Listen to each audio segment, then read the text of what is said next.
What if chronic pain is less about your diagnosis and more about the automatic patterns your mind, brain, and body repeat often during every day? Today on WellWave Now, we uncover how injuries, autoimmune conditions, and dysfunctional daily repetitive activities keep pain alive and how to break the chains and be free. Welcome to WellWave Now, your portal for actionable wellness insights. We, Greg Rice, Dr. Bob Levine, and I, Tim Daniels, are your wellness catalysts, committed to elevating your health, enhancing your functionality, and optimizing your performance at every life stage.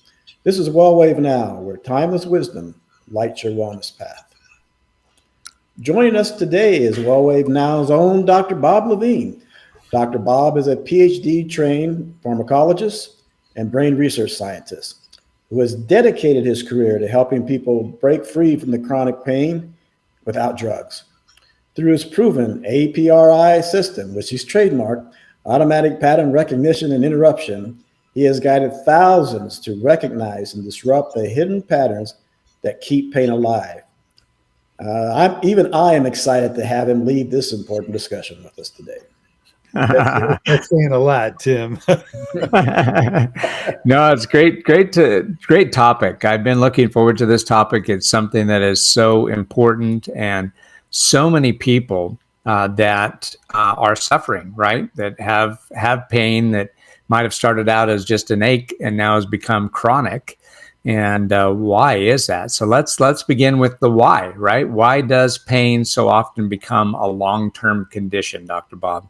Well, there's a lot of ways to answer the question of why an injury or why pain that comes on, oftentimes from an unidentified source, becomes chronic. So the first thing I want to do is let everybody know what is chronic pain. Well, chronic pain is characterized as being in pain for 3 months or more. So if you make it to 3 months, you're considered to be chronic. That's an arbitrary number that somebody in our history made up, but it's really in a way accurate. Tim, you got something right away. So is that 3 months of pain every day? Is it 3 months of pain once a week, or how else would you put it? That's really not defined well. I would say it's pain that is around a lot of the time over a 3 month period. I mean, sometimes you go to sleep, you feel okay. Sometimes you're sitting in a chair, you feel okay. When I had chronic pain years ago in my back and hip, I could sit in zero pain. But as soon as I got up and started limping around, I was in pain. So, it's just, it's hard to really put a precise definition on that. But thanks for asking that question. But the real trick is, why does something that comes on from whatever source it is, whether it's an acute injury, somebody runs into a bleacher or something, or falls off a bleacher, or gets bumped by a car in a parking lot, or they fall off their bike, or they trip and twist their ankle. Those are all things that would lead to acute pain. What happens is, and people really want to know this, what happens is that when somebody experiences a little injury like that, an injury like that, they start to compensate right away. And so maybe they're limping, maybe they're favoring, and that they can be doing that for weeks at a time. And that's when it becomes a problem, because that becomes a dysfunctional automatic pattern of movement. And also the other thing that I want our audience to know is that if there's pain going on, we just don't want to keep moving away from the pain. That's what leads to imbalance, and that's what leads to a dysfunctional automatic pattern of compensation for an injury, whatever it is. So it's really important to continue to push towards discomfort, to work at the edge of discomfort. So in other words, you might be uncomfortable if you're here out of discomfort, and then you go over here and you're in discomfort. You want to be able to move toward the discomfort, and I always say play at the edge of discomfort, because that's the mind telling the brain, hey brain, we got to get this fixed here. We have to figure out what's needed. And if we keep moving away from the pain, we're never allowing the brain to get involved to resolve it. So what are some of the issues then moving away from it for comfort? Are we creating nerve issues then and creating a more long-term situation? If we're, let's say it is more comfortable to lean this way, you're eventually going to get out of alignment and probably put more pressure on nerves, right? Exactly. Well, yeah, the muscles become imbalanced. Certain muscles become very fatigued. Other muscles, the reciprocal muscles, I've talked about this in the past on our show, is that there's muscle reciprocity, where if you look at the bicep is opposed by the tricep. So, when one muscle contracts, the other muscle releases. So, but if you look at somebody who's got, let's say, a forward head posture, the back of the neck and the shoulders are holding the head up. Otherwise, the head will just fall down. And so these muscles are getting shorter and shorter. These muscles are getting longer and longer, and they're really fighting each other. And that's one of the things that creates all the tension, and that can lead to a lot of pain. So when people, like you said, Breck, when people are moving away from the pain to be more comfortable, that's when that can cause a problem. That's actually a signal. If somebody finds themselves limping or moving away from pain, they want to try and do as best they can to move towards the discomfort. If somebody's limping because they hurt some part of their leg, whether it's toe, foot, ankle, knee, hip, people want to try and walk as normal as possible and keep having the mind tell the brain, we have to figure out how to walk as normally as possible, as normal as possible. So, and that's the difference. You've seen people who walk around in like really strange configurations. They've been compensating so much to get out of pain that they just can't do it anymore. Like I was with a client, and the client was a chronic leg crosser, left leg over right leg, the whole time in my presence. And I just watch people and see what they do. And I said to this woman, I said, look, I see you're crossing your left over your right. And then I always ask the question, can you cross your right over your leg? And does it feel exactly the same? So she went to cross her right over her leg. She couldn't even get across. She couldn't cross it over at all. She's like, wow, I can't do that. And so then I knew that was a dysfunctional automatic pattern. And it was really funny because when she was crossing her left leg over her right leg, I noticed that her right eye was compressed compared to her left eye. And I saw her whole cranium on this side was compressed.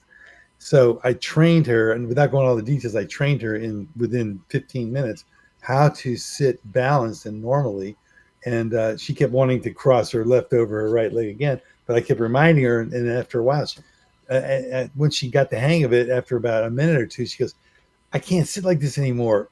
It's so painful. That's how I knew she was trying to get away from the pain. So the bottom line is that I just talked to her, coached her a little bit, and helped her figure out how to stay in balance. And then she called me up. And by the way, I said, is there something wrong with your eye? And she goes, how did you know? I said, well, I can see it's a little narrow. And she said, yeah, well, my ophthalmologist is telling me that my optic nerve is dying, and I'm losing. It's blurry vision. I don't have color vision. And I said, oh God, I really don't think the nerve is dying. Maybe it's impinged and dormant, but I doubt that it's dying. Anyway, so she called me back 2 weeks later and said, I've been sitting in a balanced way, and my eyesight is coming back. Colors are coming back. Clarity is coming back. I went to my ophthalmologist, and he said my optic nerve is regenerating. I'm saying, okay, yeah, it makes sense. It was never dying in the first place. But the point is that just a simple thing like that, where she was moving away for a long time, trying to stay out of pain, and didn't realize what she was doing. And therefore, it took a little while for her to unravel that. But fortunately, it takes a long time to get into a pain condition, but oftentimes it doesn't take that long to get out of it. Okay.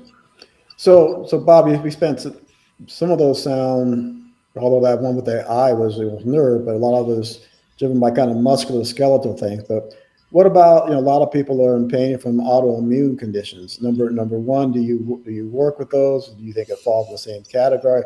And since you're Dr. Bob, used to me, you're getting one of my fantastic compound questions here. I'm gonna have to write them down. Yeah. So So what about why do people have pain from auto? I know there's tons of them, but why do they have pain from autoimmune conditions? Uh, does it fall into your automatic pattern recognition and interruption category in that world too? Sure. The nice thing about the automatic pattern recognition and interruption system is just about everything falls under that. That's like the umbrella for nearly everything.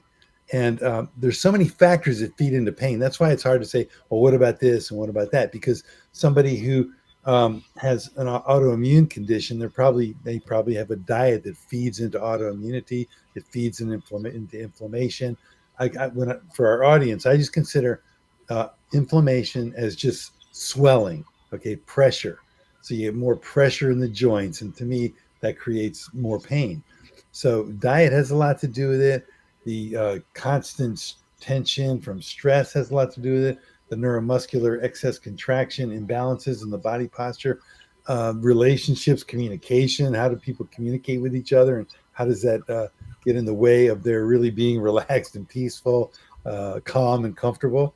But in terms of inflammation, I think that the one major thing is diet and stress. Those are two things: diet and stress. If somebody has a really poor diet, they're eating a lot of processed foods.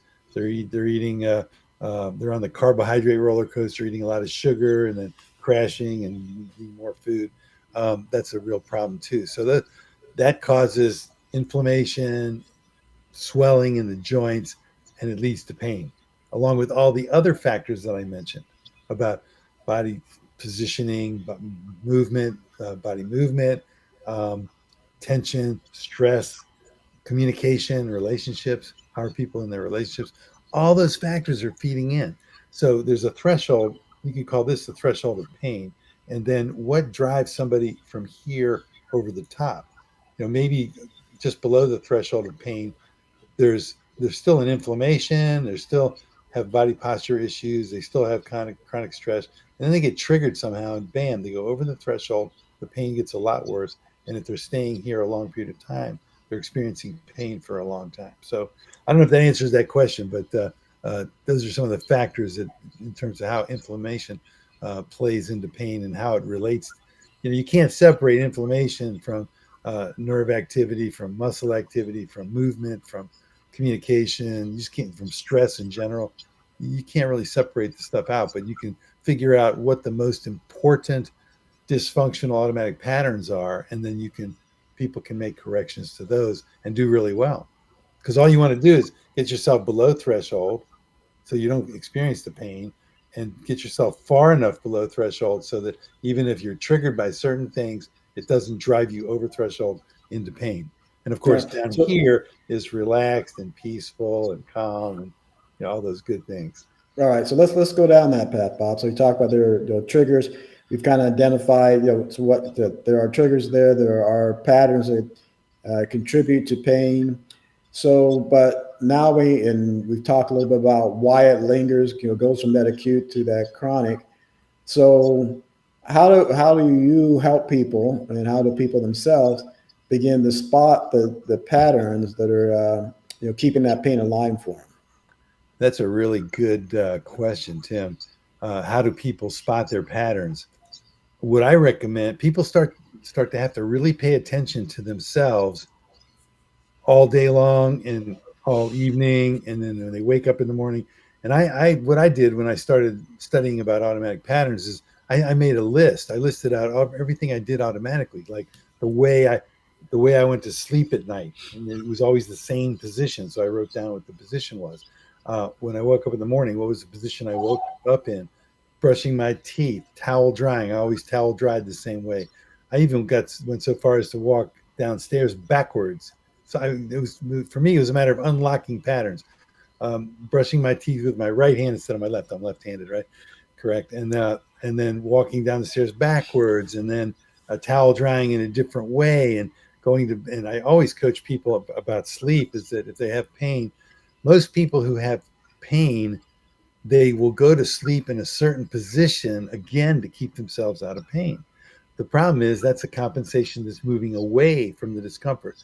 So I always coach people, and I'm saying it to everybody who's listening now, that if you get into bed and you have pain, stay in that position for maybe 10 minutes and breathe and relax and just experience that. And your mind is, I always talk about the mind brain body connection, because the mind is the control center for everything, telling the brain what to do. Whatever we want, whatever our mind wants to have happen, we tell the brain. It's like, okay, brain, I'm relaxing here and I'm feeling discomfort. I want to breathe slowly and fully, relaxing my whole body and seeing if that pain can be reduced a little bit. And I coach people to stay in that position for, let's say, 5 minutes, 10 minutes, whatever they can handle, without being, because if you go into too deep into the pain, you start to react to the pain. And that's totally counterproductive. That doesn't help anything. So stay in that position. And then after 5 or 10 minutes or whatever is tolerable, where you're relaxing and breathing, then go to wherever you want, go to sleep, and do that every night, before you go to bed. And eventually that will help reverse that pattern, because the pattern of going to sleep in a certain fixed position can be part of the whole problem for pain being maintained. Yeah, that's a great tip, Dr. Bob. So, you spent almost 20 years at one of the largest health systems in the country. You studied and researched the effects of medications. And so this is kind of the prequel, if you will, to my question here. Why does conventional care often just focus on the symptoms rather than getting to the root patterns that we've been talking about? Unfortunately, in the history of healthcare, so the question is, why does conventional care focus mostly on symptoms rather than trying to get at the root cause? Our whole society got fooled a little bit, decades ago, when pharmaceuticals were introduced, because we thought, wow, these pharmaceuticals, they are amazing. Look what they can do to help people. But it turns out that the pharmaceuticals are really band-aids. They're patchwork. They help with symptoms, but they mask the symptoms, and they do not identify the root cause. When I give lectures to either healthcare professionals, doctors, or the lay people, I always say there's never been a drug invented that addresses the underlying source of an illness. Now, somebody might be able to come up with one, maybe two, I don't know, but I've never gotten a discussion about that from anybody, because they get it, because the symptoms are hanging around still. And we know that people have been on long-term pharmaceuticals for decades. So where's addressing the underlying source of the illness if you have to stay on the pharmaceutical for decades? So, that's kind of what happened to us. We thought, oh yeah, the pharmaceuticals, they're going to solve all our problems. We don't have to do it. We don't have to watch what we eat. We don't have to get that much exercise. If we get high blood pressure, we'll take the blood pressure med, but that's got side effects. And as Breck, as you always talk to everybody about, pharmaceuticals have enormous side effects. So so let me interject a little bit. This might be a question for Breck, but either one of you can address this. Some might say, well, well, even you take Magic Johnson, right? So Magic Johnson had the HIV virus since 1991. I think it was 1991.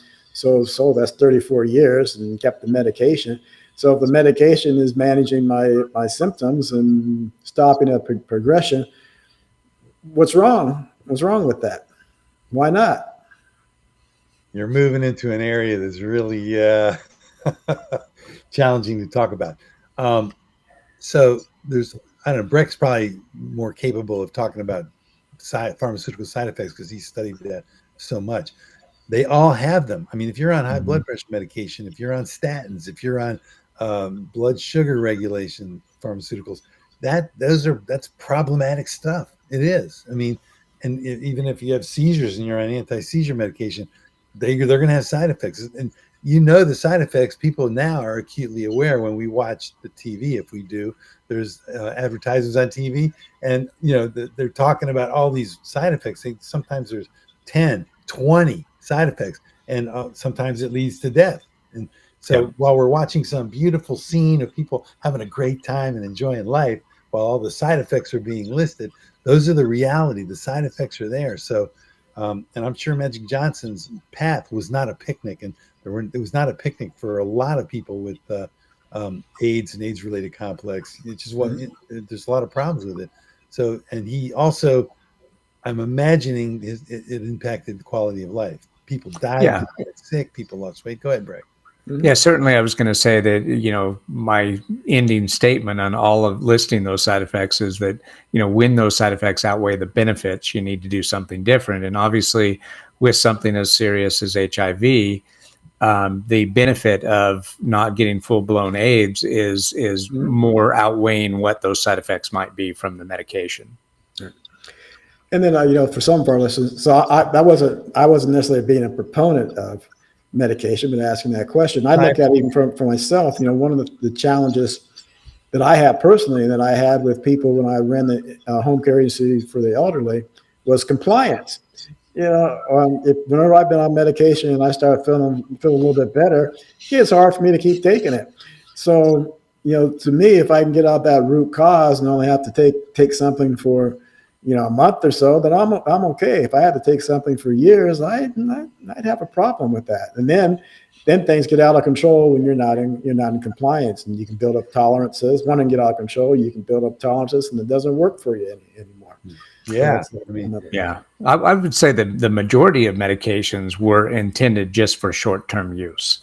we've gotten away from that. Yeah, just that was what they were intended for, to kind of get you over that. What you're talking about, getting you below that threshold, right? Yeah. But we've certainly gone way beyond that, and tell people to stay on them for life. That would be a great way to use pharmaceuticals, by the way. I mean, I've always been a proponent of drug holidays. Hey, if you got to get on the front, some people who have massive high blood pressure, they've got to take something for a while because they can stroke out, have a heart attack. So when blood pressure is so high, drug holiday, what a drug holiday is somebody goes on the medication for a period of time, maybe it's a month, 2 months, 3 months, and then they're weaned off slowly via medication, and then we see where they are. I mean, unfortunately, doctors, I don't know, maybe it's just outside the paradigm, and they don't have the time to deal with that kind of stuff, so they don't, and then people end up taking this stuff forever. Every time somebody wakes up, and if they're a new person that day, maybe. I mean, there's a lot of changes that happen over time in people, and people make adjustments. And so, I mean, I had a program one time where, by the way, everyone knows I have this program called How to Walk Your Way Out of Chronic Pain. So I teach proper walking. I was doing large group programs with hundreds of people, and I would teach proper walking, and I would also teach relaxation, guided meditation, future visioning, and all of these different techniques, which are all under the automatic pattern recognition and interruption system. Putting all these things together, there was one woman in the program I remember, and her blood pressure medicated was 145/95, which is out of control. I mean, the medications couldn't bring it down. And so, I always tell everybody all the time, no matter if I see them in one-on-one, or I see them in a large group, or I see them online, I go over their medications with them, and I let them know that because we're making a lot of changes, especially in terms of blood sugar utilization and blood pressure, it's really important to monitor yourself. Make sure you're monitoring what's going on, because this woman had high blood pressure, and I said, okay, you make sure you're monitoring your blood pressure, and if it changes, you got to go see your doctor. So she called me 3 weeks later and said, hey, I went to I'm doing all the things you said. It's really great. I love it. And my blood pressure is 90/60 now. And so, medicated. And I went to my doctor, and the doctor didn't do anything. He said, okay, great. Didn't bother to make an adjustment to the dose. And I could just imagine where she was headed, and she was not feeling that well. So I told her, I said, look, you got to call the doctor's office immediately and get back in there immediately. And if you can't get back in there immediately, you probably need to go to the emergency room or an acute care center so you can get this addressed. Because, this is what I said, when you're relaxing and you're moving properly and your muscles are letting go and the peripheral blood flow is increasing, blood pressure is going to go down. And so that's just one example of things that can happen. So people, and all of you out there, if you're on long-term medications, just monitor yourself and make sure that you're, even as you make changes to improve your health status, you want to make sure you're aware of what the drugs are doing and what your status is. Yeah, I fell victim to taking the easy road out, and I encourage everybody to go back and listen to that episode earlier in our season about me, taking the easy way out to get on a medication for heartburn or acid reflux. And man, it was great. It worked perfectly. I was able to just continue eating all the spicy foods that I wanted and didn't take any responsibility whatsoever, and didn't know that medication was really only intended for short-term use, right? And man, I paid the price for that with the weakening of the bones and blowing out an ankle and having all kinds of screws and plates and stuff to put that ankle back together. So yeah, too many patients take the easy way out when a lot of things could be addressed with proper nutrition or taking other, use the medication to get underneath that threshold where you need to be, and then make some adjustments in lifestyle, diet, a lot of other exercise, right? You walk your way out of high blood pressure, right? Yeah, I've had several people do that. It's really wild when it happens. I had a guy on a podcast. I was just a networking event. I was just telling everybody there, this is how you do it in general. And I didn't really give all the details. And this guy was an engineering type, and he was taking a lot of notes. And he went out and he walked the way I told people how to walk. And a week later, he told me that his blood pressure went down dramatically just after instituting that walking. It was really amazing, and he was so happy. One thing I wanted to talk about, which you mentioned, Tim, is compliance. And the reason why I think people are not as compliant with pharmaceuticals as they could be or maybe should be is that they don't really feel that good sometimes because of the side effects. So they stay away from them, That's a problem. And sometimes it's maybe a dosing adjustment too. So check with your doctors about dose and see if you're not feeling good on them, instead of stopping taking them, which could cause more problems, go back to your doctor and see what the doctor has to say about dose, because dose dependency, it's so important. I mean, as a pharmacologist and trained in brain research, we studied drug disposition, and Breck, all about this too. Tim, you too. Drugs are metabolized differently by different people. And some people are fast metabolizers and they can break down a drug really fast. They need a higher dose. Some people are really slow metabolizers, and then the drug comes in and the levels build up and it causes them big time problems. So, but when I was leading all these large group programs with hundreds of people at a time, I was leading them from the stage without ever touching anybody. We did one program on chronic back pain with Chrysler employees, and I'll always remember that one because we had 55. First of all, we had over 90%. It was a 6-month program. Every 2 weeks we met for an hour and a half, and I gave them assignments to do. And it's really remarkable. We had more than 90% of the people stay in the program, which is unheard of for a program. But the reason why is because they were getting benefits. And when people are getting benefits, they stick in there. If they're not getting benefits, they're not gonna stick around. A program I did with Dow Chemical, with a lot of people there, 100, 200 people there. We had people people who came to that program had 3 rounds of conventional physical therapy for their back and hip pain, and it was ineffective, right? And that cost the company a fortune to have those people treated with physical therapy over and over again and not getting at the root cause. And we had the same kind of an effect. We had like 45% of all we were dealing with all chronic pain, back, neck, hip, shoulder, knee, plantar fasciitis, everything.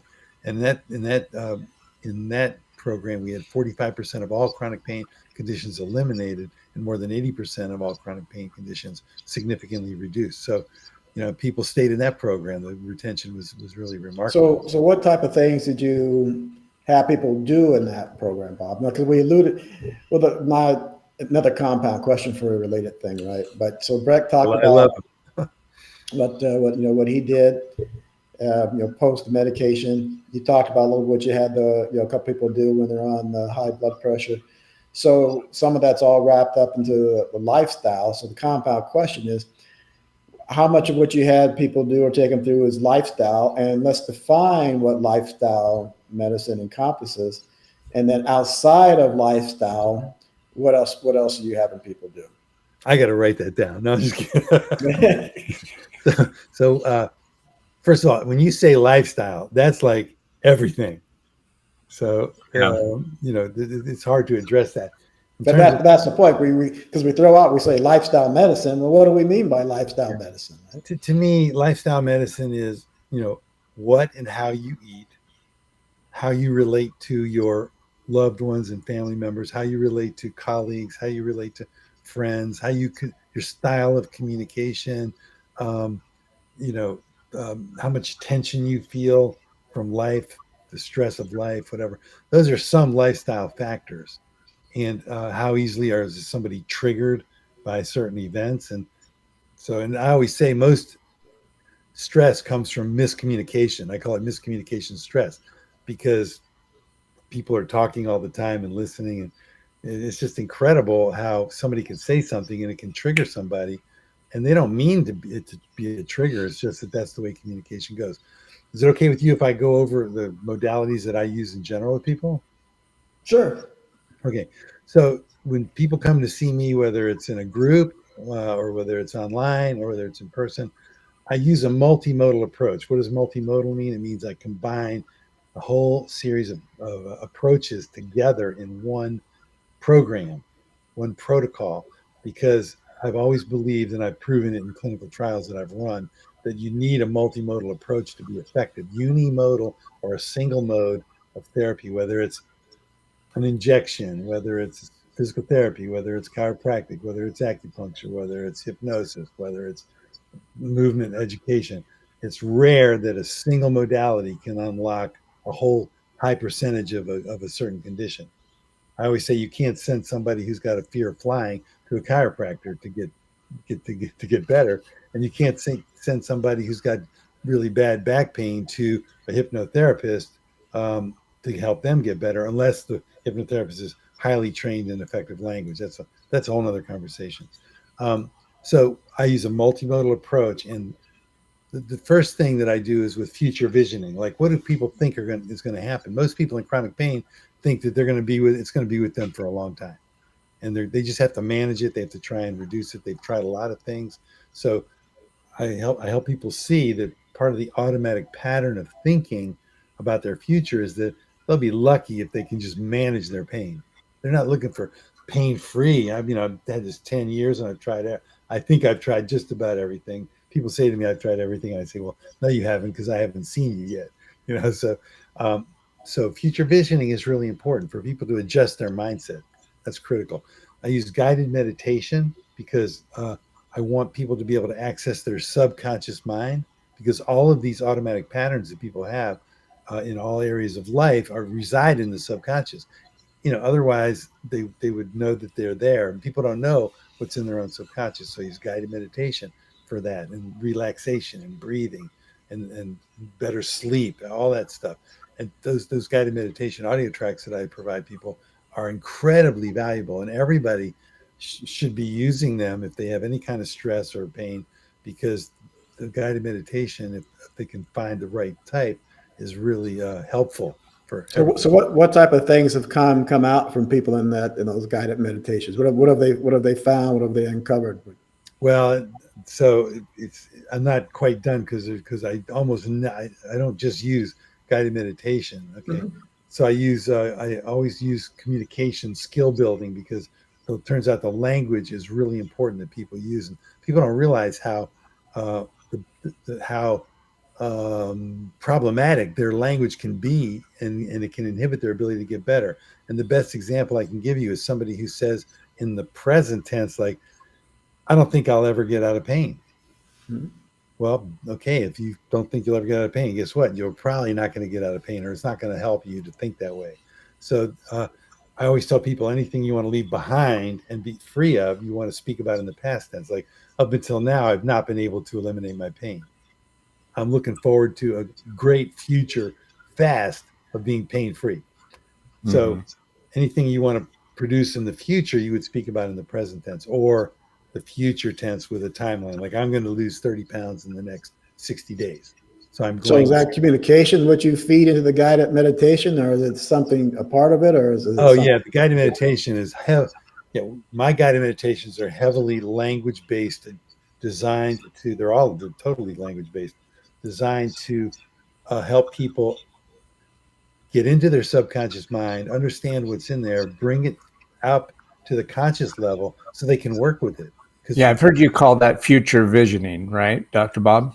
future visioning is what you can do once you break down these what I call corrupt future visions of I'll never get out of pain, or I can't remember phone numbers, I can't remember names, I don't know if I'll ever be able to drive again because I'm getting old, or whatever the thinking is.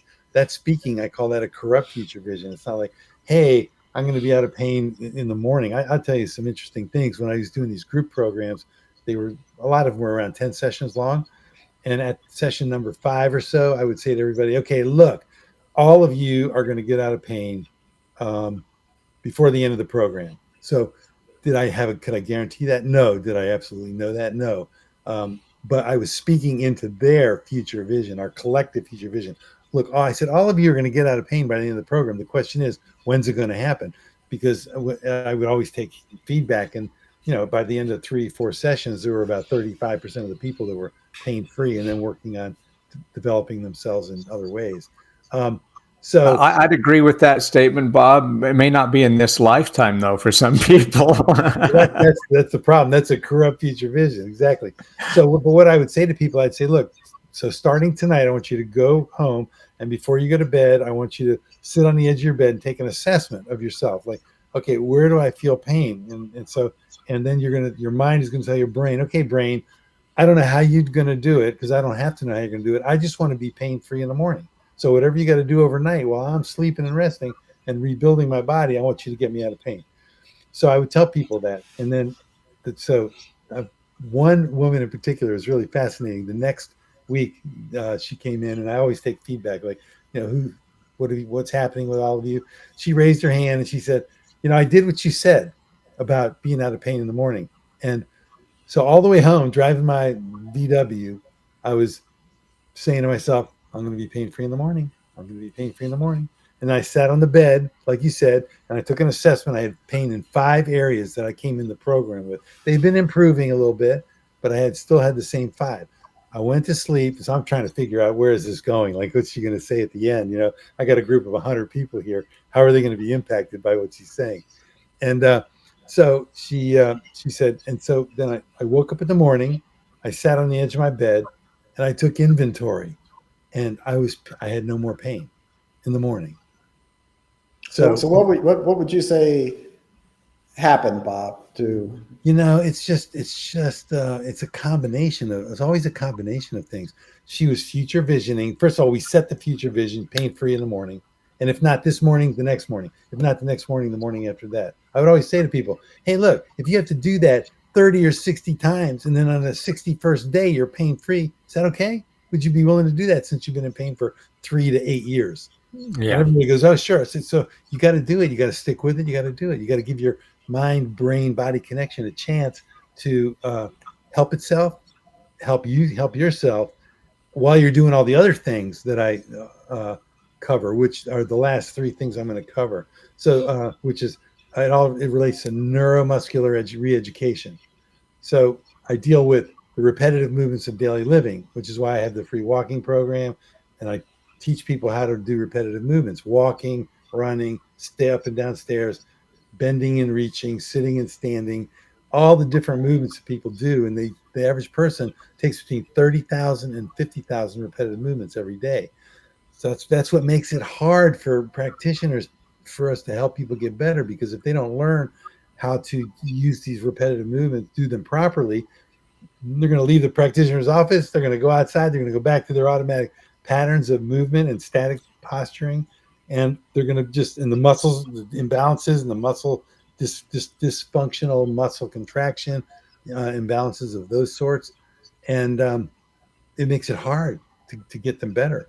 So that's why I use a multimodal approach. And so I do the repetitive movements of daily living and teaching people how to do that. And I have videos to show them how to do that.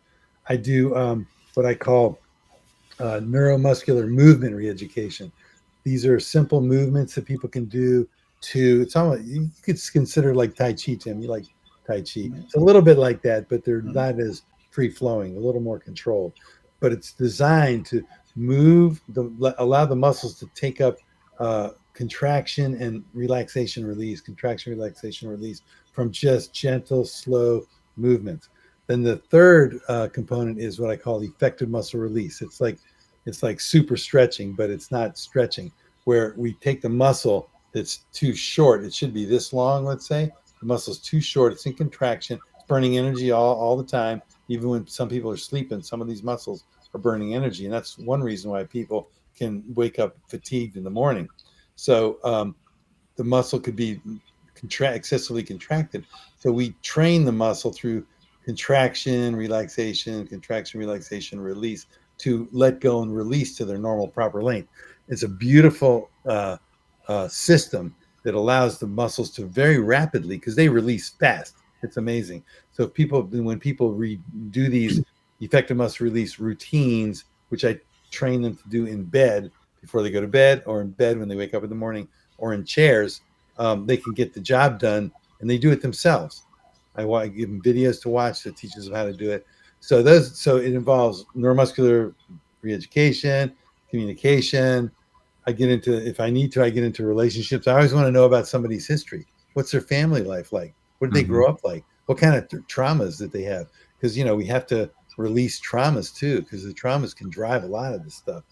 And so if somebody's holding on to trauma from a challenging relationship early in life, or something traumatic happened, some kind of abuse of sorts, I'll help them clear that out. And we can clear that stuff. In my opinion, there are a lot of people on this planet who are practitioners who would disagree with me, but I believe I can clear those traumas with the person very quickly. So before we go into breaking more chains, we had talked a little bit about, side effects of medications and stuff. And that's why I wanted to take just a quick break to talk about our sponsor for this segment.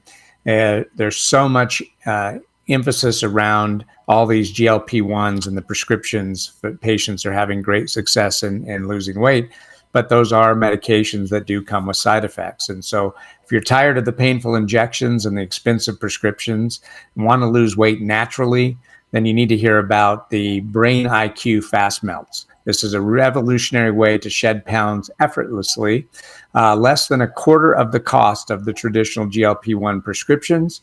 Patients are losing up to 28 pounds in 10 weeks without any side effects.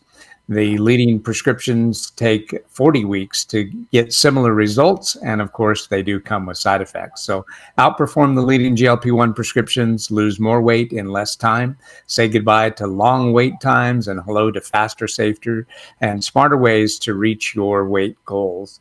Don't wait. Choose Brain IQ Fast Melts. Start transforming your body today. We'll leave a link in the show notes for everyone to get more information about this amazing all natural weight loss program. So let's get back now to the automatic patterns, right? And what are some techniques that you're using? You've talked a lot about what the benefits are, but what are some techniques that we can jump into that will help people interrupt these automatic patterns that they're doing? So that's why I said to make a list of every kind of an automatic pattern you can think of. Like, when a family member comes into the room and interrupts something you're doing, what's your automatic pattern? What's your reaction? How does it go? Make a list of every pattern you can think of, and then say, okay, all of these patterns, I don't know which ones are feeding in to my pain or my stress, whatever it is. And by the way, I want to say that anybody who's working on getting out of pain, if you know you have some kind of stress in your life, you've got to work on interrupting the automatic stress reactions, because if you don't work on that, it's going to really lock in the pain, because it's going to be harder and harder to get yourself out of pain. So if you know you have some stress and you're working on getting pain free, definitely work with whatever practitioners you can to eliminate those automatic stress reactions and calm down, being relaxed, being peaceful. So give us some tips of maybe some breath work or something that would help. Well, okay, so a lot of people say, I don't know if there's data on this, but a lot of people say, and I ascribe to it, I teach it, that you want to activate the parasympathetic nervous system. The sympathetic nervous system is, fight or flight. Parasympathetic nervous system is relaxed and peaceful, right? And so, you know, when you breathe, if you breathe in slowly for, let's say, 4 to 6 seconds, and you exhale slowly 8 to 10 seconds, that is thought to activate the parasympathetic nervous system, which is the relaxation part of the nervous system. So, or the vagus, everybody's heard about the vagus nerve, and you get vagal nerve stimulation, which is really fantastic for calming the system down. So, first of all, holding breath is an issue. So you always want to maintain your breathing, unless you're underwater without air tanks, then you want to hold your breath. But always keep yourself breathing, because it's so important. And then if your exhale is longer than your inhale, that's the way I would describe it. Forget about the seconds. It's just, if your exhale is longer than your inhale and you're focused on your breathing, that can really help in a big way. So you asked about breath, that's what I would say. And it's generally in through the nose and out through the mouth. So, in terms of, I have videos that I have made for walking, sitting and standing, bending and reaching, all these different videos for these repetitive movements of daily living. So important. And the spinal column is designed to rotate. That's what I want people to know. So when you're walking, if you don't have your shoulders rotating and your arms swinging, your spinal column is going into space this way without rotating at all. And then the brain, the mind and the brain think, okay, well, that's where it belongs. The spinal column doesn't have to rotate. But then when people are in their cars, they get older, they're trying to turn around. They can't even rotate around because they haven't been walking properly. Every time you take a proper step, your spinal column is rotating in several different levels. So that's why I teach it. It's so fundamental. People have no idea. And so another pattern is looking down at the ground, or looking at the phones, or looking down at the computer monitor. That creates forward head posture, or sitting in a chair watching TV. Every chair is angled back like this. And so the head has to go forward to watch TV, communicate with somebody, drive. Every car seat, you won't find a car seat that can go straight up. All of them are at the furthest they come forward is at an angle. So you have to have your head come forward to see what's going on. So that's why people want lumbar support. Get a lumbar support pad. The most important part about a lumbar support pad has to do with just taking your body, which would be back here like this, and bringing it forward, so you can be in an upright position. And you have to introduce all these changes slowly, because if you do, like when I teach proper walking, you can't go out and walk the way I teach and just walk a mile. Your calves and your feet and your ankles would be shot. So you have to introduce it really slowly to build up. It would be like going out trying to run a marathon without having trained. Breck's done that, and did it successfully. Without training, I don't know about that, right? I have undertrained for marathons, yes, and paid for it, but yes. Yeah. So anyway, any changes people make? So you're on that path, Bob. So we're a couple of times, and I just want to, before I forget on that one, we talk about start incrementally with your walking. You talked about the muscle relief, slow movement. So talk some more about really movement as medicine. Why? What does it do to an individual, and how does it help with all that pain relief? Well, in general, exercise is really valuable. Movement, it's actually not even exercise, it's movement. People are out there walking, moving around. They're at the beach. You just got to get out and move. Riding a bike, whatever movement you can do is important. And just notice if you're doing something repetitively a certain way, because that repetitive motion, if it's unbalanced, will cause problems. So, but going to the gym, working out a little bit, that's nice. I think there's studies that have been done showing that you only need to have about 30 minutes of cardiovascular exercise a few days a week. For instance, 10 minutes at a shot. So you can do 3 10-minute little mini workouts during the day. Maybe you're walking for 10 minutes somewhere. And that can be all your cardiovascular needs. That can fulfill all your cardiovascular needs for the day. So, but movement is so important. I mean, we were designed as human beings to move. We weren't really designed to sit all day in chairs on Zoom calls like a lot of people are doing, and like I had been doing at certain times. So, Yeah. that's my take on movement. And we Good. did a whole series on Right. what do we call it? Movement snacks. Yes, well, that's right. Yeah, people should So, check that out. Those well, are yeah, we did a series that included exercise as medicine, which included movement acts, ancestral movements such as squat, things that people do like when they were on the hunt. How do you squat? How do you lunge and things of that nature? But also Tai Chi and Qigong. But I think Bob and I have talked about and Brett talked about this before. So I know Bob knows some of these things. He's just got so much to get out. He's not getting it all out in there because, as we've talked about, meaning what does that movement do for you? One is the relaxation, so it helps with stress. But number two, it's myth. But when you're doing those small things that have the effect in the cardiovascular system, and what are you doing? You're maintaining the health of that system, the ability to move. But you're also the exercise and other things get rid of stress hormones that are damaging to the body. So there's on and on and on. People can go look back through that whole series, but you have real dynamic physical impact on the body in terms of boosting the immune system, getting rid of stress hormones, maintaining flexibility, helping releasing things that help in the healing of the gut and other areas of the body, and that all comes through comes through that movement that you do. Yeah, the thing about movement, though, there's proper movement and there's improper movement. Right. So Yeah.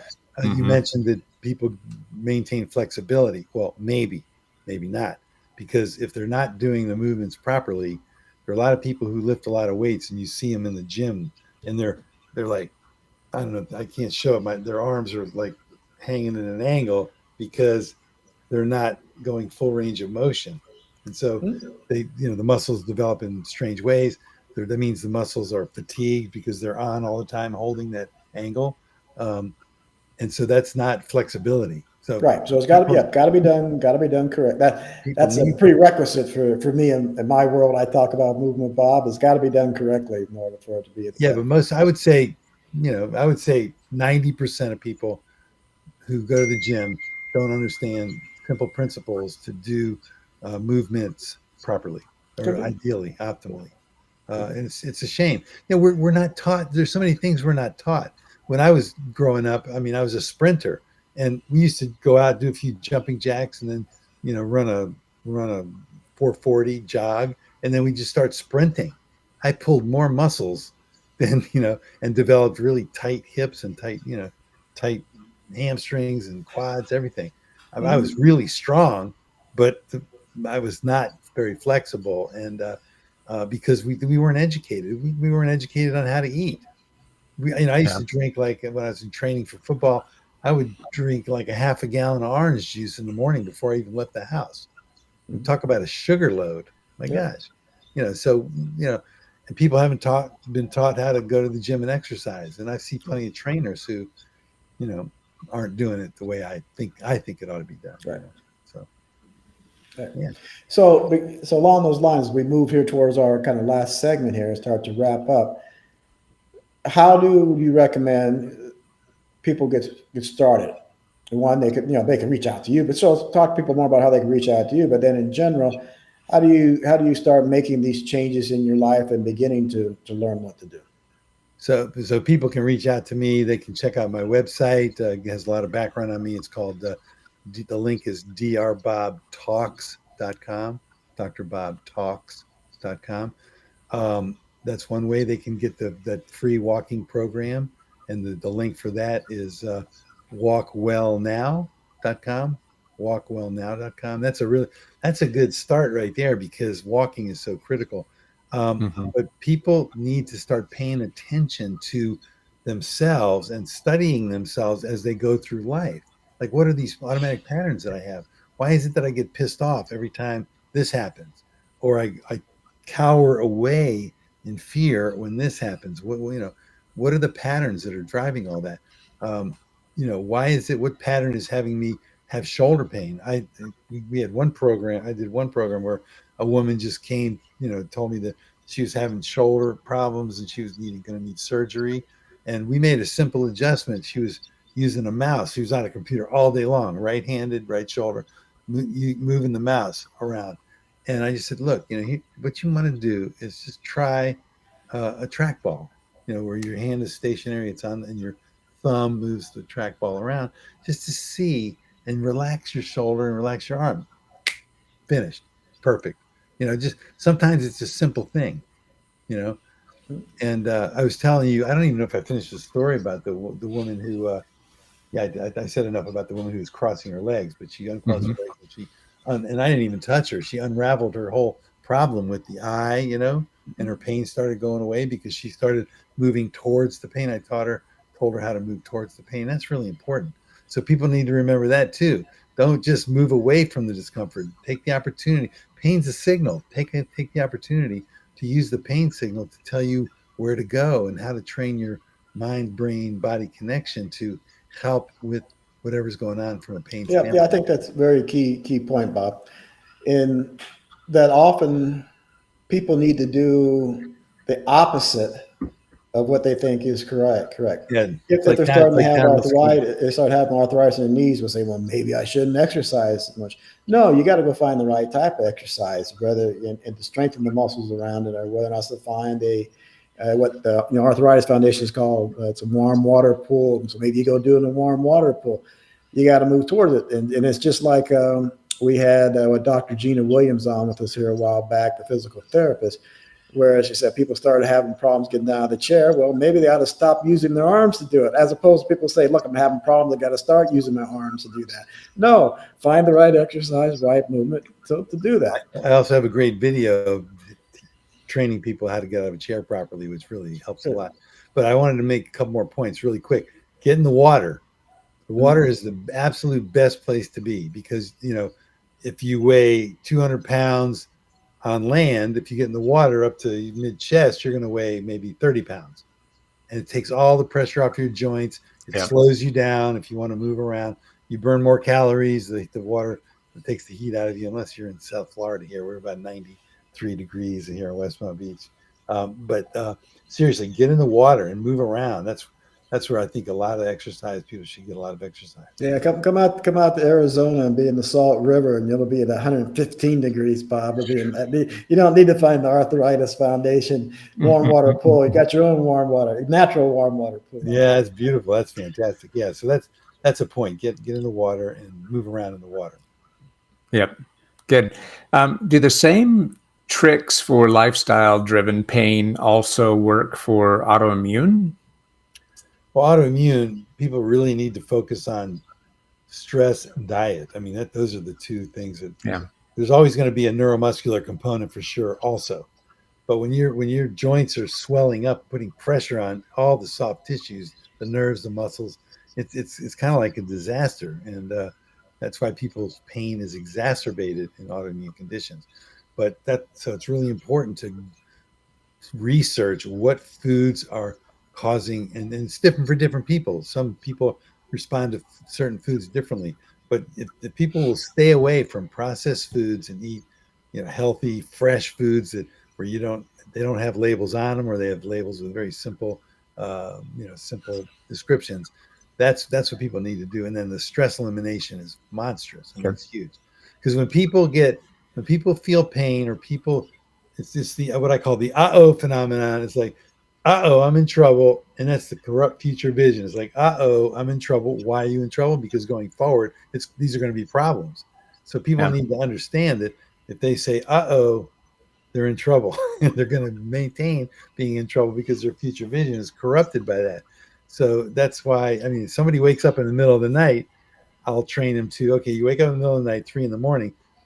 The first thing that comes into most people's minds is, like, I'm in trouble now. How long is it going to take me to go back to sleep? How's it going to mess up my day tomorrow? Blah, blah. The mind starts racing along. And nobody wakes up saying, wow, I'm up 3 o'clock in the morning. I'm just going to take a nice parasympathetic stimulating breath, inhale, slow exhale.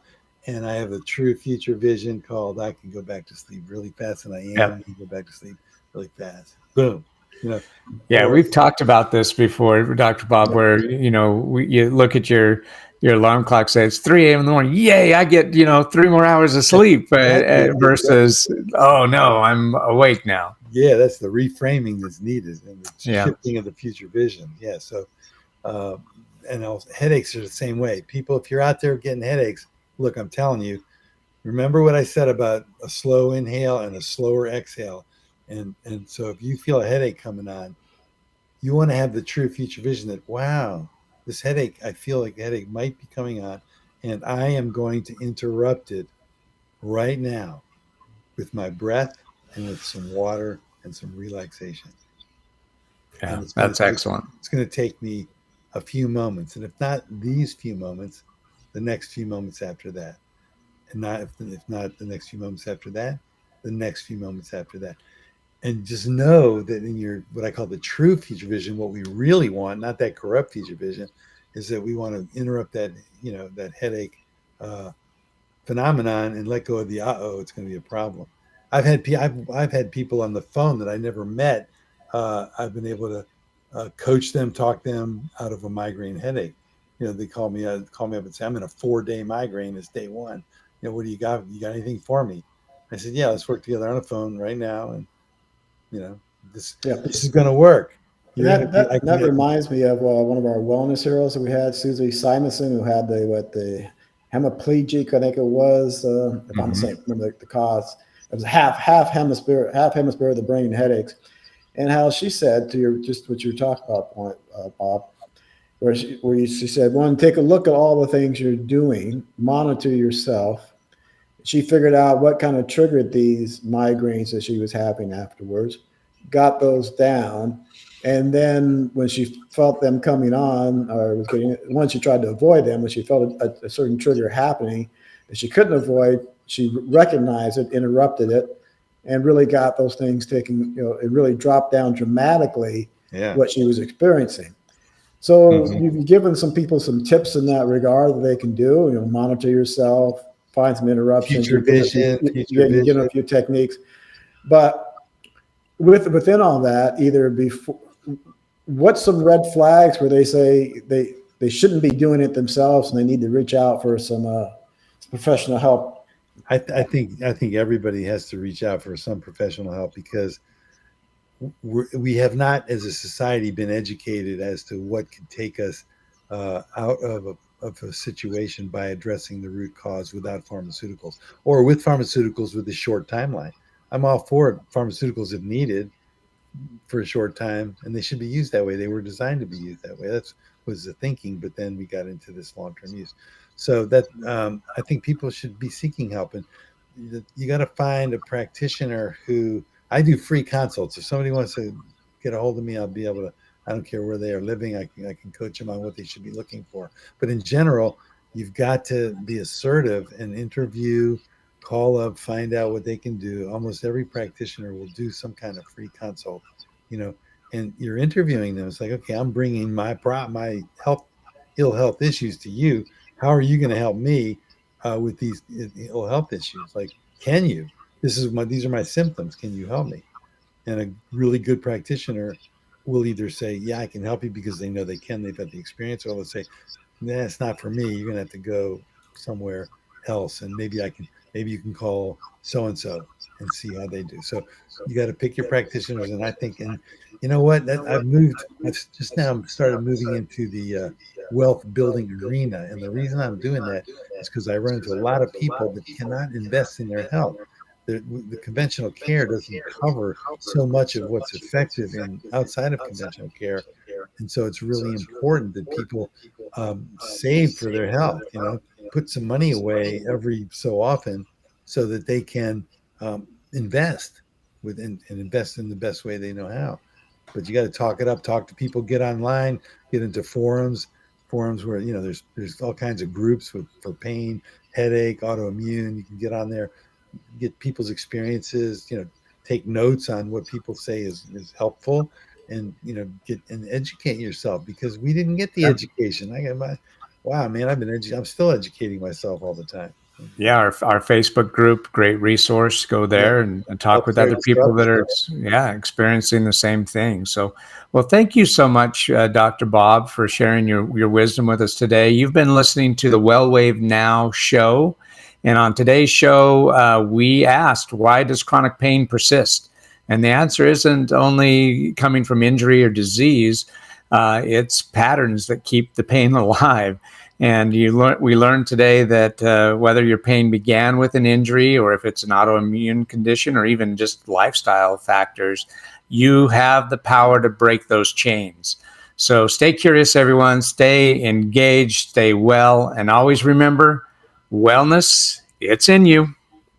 Thank you guys for allowing me to speak on all these topics. I really appreciate it. It's so much fun working with you guys. It's terrific. Yeah. Enjoy it. Good to be here with you. It's great to be here. And thanks everybody that joined live. And that is our show for today. We'll see you next week, same time.